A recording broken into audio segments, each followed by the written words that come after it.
जय श्री कृष्ण। जो આપણે શર્ટની અંદર ફ્લાવર ડિઝાઇન કરવાની છે, જો સરસ મજાની ડિઝાઇન આપણે બનાવી લીધેલી છે।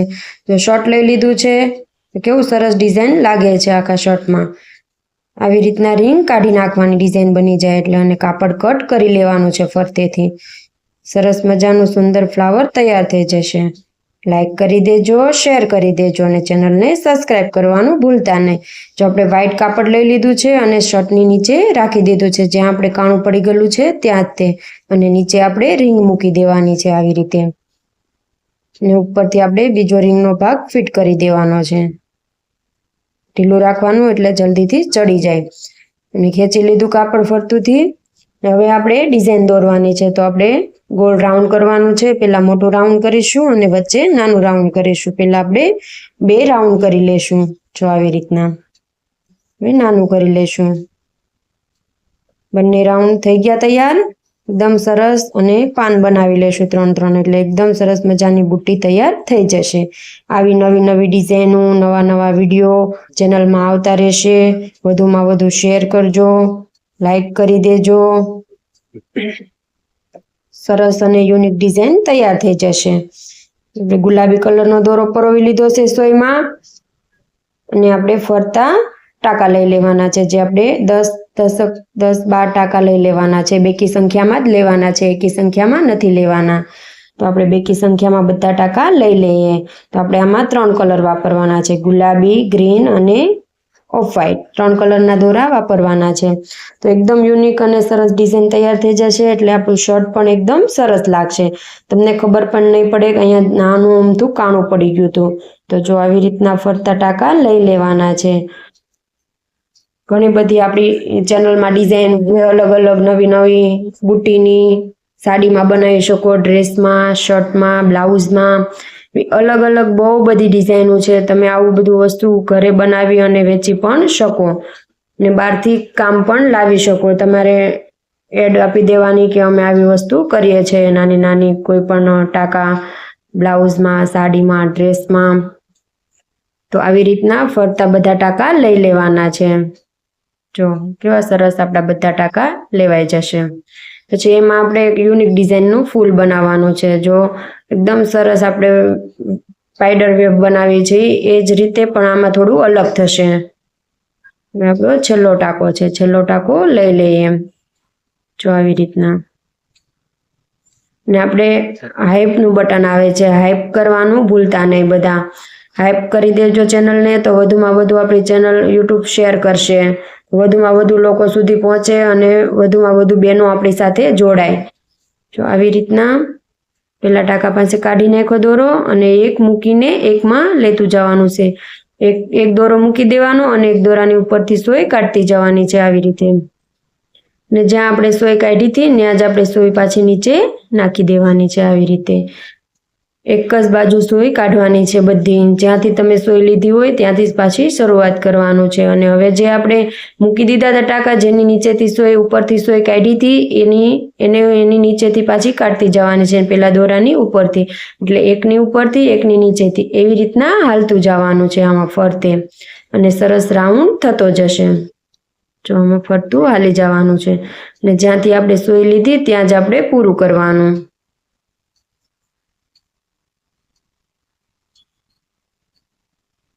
હવે પાછા આપણે જે ટાંકાની ઉપરથી સોય લીધી હોય એની આપણે નીચેથી લેવાની છે આ રાઉન્ડમાં, એનું ખાસ ધ્યાન રાખવાનું છે, એકે ટાંકો ભૂલાઈ ન જાય। આપણે જે ટાંકાની નીચેથી લીધી હોય એની ઉપરથી લેવાનું છે, અને જેની ઉપરથી લીધું એની નીચેથી લેવાનું છે। એક રાઉન્ડમાં 2 રાઉન્ડમાં એમ ફરતું ફરતું કરતું જવાનું છે, આવી રીતે હાલતું જવાનું છે।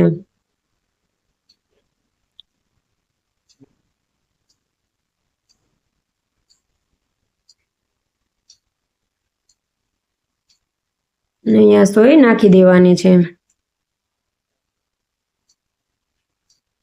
એકદમ સરસ ફૂલ તૈયાર થઈ જશે। આપણે કાપડ શું કામ નીચે મૂક્યું છે એનું કારણ હું તમને કહું, કે આપણે જરાક કાણું પડી ગયું છે, તો આપણે નીચે કાપડ રાખીએ તો આખી આપણી જે બુટી બને છે એમાં એ વ્હાઈટ કાપડ આખું અટેચ થઈ જશે, કાપડની સાથે કાપડ જોઈન્ટ થઈ જશે. પછી આપણે વધારાનું છે તો કટ કરી નાખીશું.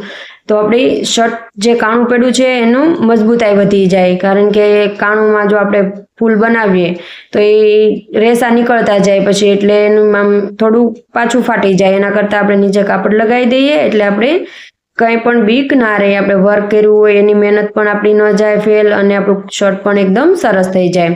એટલે એનું ખાસ ધ્યાન રાખવાનું. તમે સાડીમાં, બ્લાઉઝમાં કંઈ પણ તમે ઇસ્ત્રી કરતા હો, બળી ગયું હોય જરાક એવું આપણું કાપડ, જરાક કાણું પડી ગયું હોય, સંકોચાઈ ગયું હોય, તો એના ઉપર તમે બુટી કરી દો તો નીચે કાપડ લગાવવાનું નહીં ભૂલવાનું. નીચે કાપડ લગાવી દેવાનું.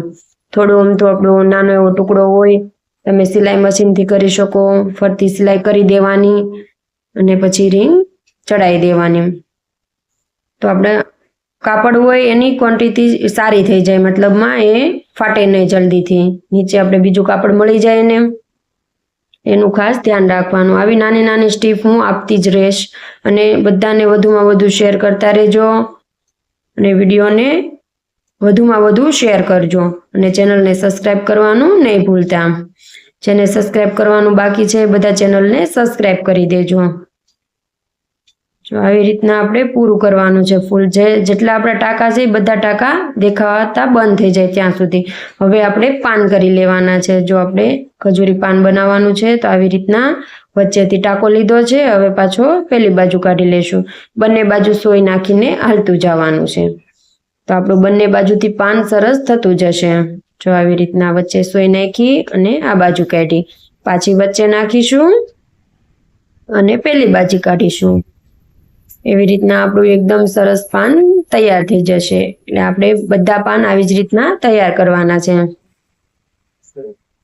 અને ફૂલની વચ્ચે આપણે મોતી દાણો કરવાનો છે. મોતી દાણો તો મેં બધાને શીખવાડેલો છે, અને ન જેને સમજાતું હોય એ આપણે વિડીયોની સ્પીડ થોડી ધીમી કરીને જોઈ લેવાનું. તમને એમ થાય કે વિડીયોમાં સ્પીડ વધારે છે, મારે મોટો વિડીયો થતો હોય તો હું થોડી સ્પીડ વધારી દઉં છું, તો તમે તમારા ફોનમાં સેટિંગથી સ્પીડ ધીમી કરી અને વિડીયો જોઈ શકો છો, તો તમને સમજાઈ જશે. જો આવી રીતના આપણે સરસ મજાના પાન તૈયાર કરી લેવાના છે બધા.